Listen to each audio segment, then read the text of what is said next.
Imagine a sports league where one legendary captain's consistent excellence made the entire game possible for everyone else.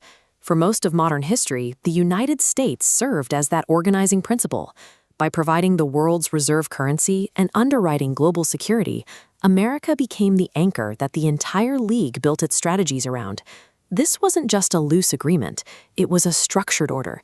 The U.S. built and led the institutions, the IMF, World Bank, WTO, and NATO, that created the rules everyone else agreed to play by.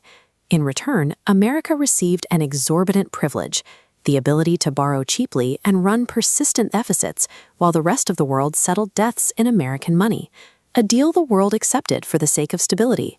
But that stability depends on the captain acting like a leader. Today, the anchor nation is behaving in ways that are actively destabilizing the system it built and most benefits from.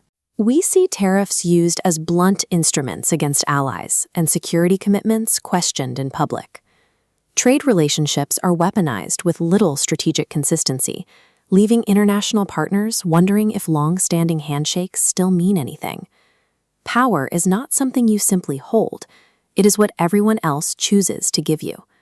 Right now, allies are quietly stress-testing a question they never expected to ask. What if they can no longer count on us?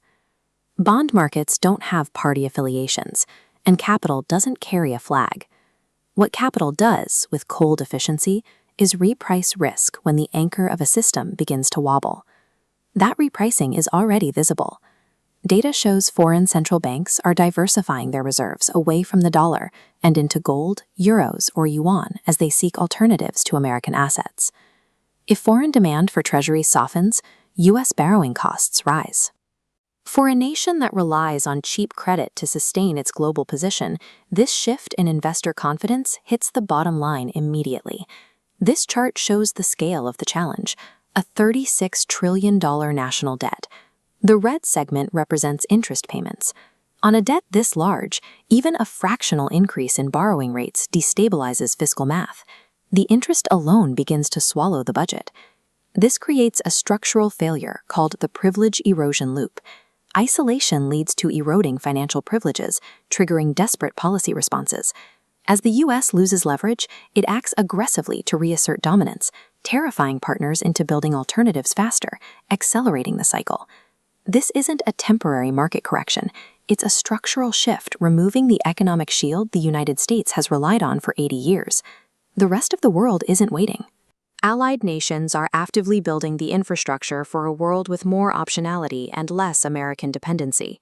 We see this in the EU accelerating its capital markets union and ASEAN nations expanding local currency settlement frameworks to bypass the dollar in regional trade.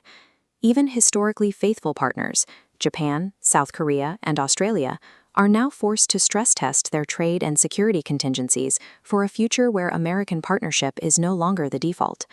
The distance between logical, strategic self-interest and actual policy has reached a critical point.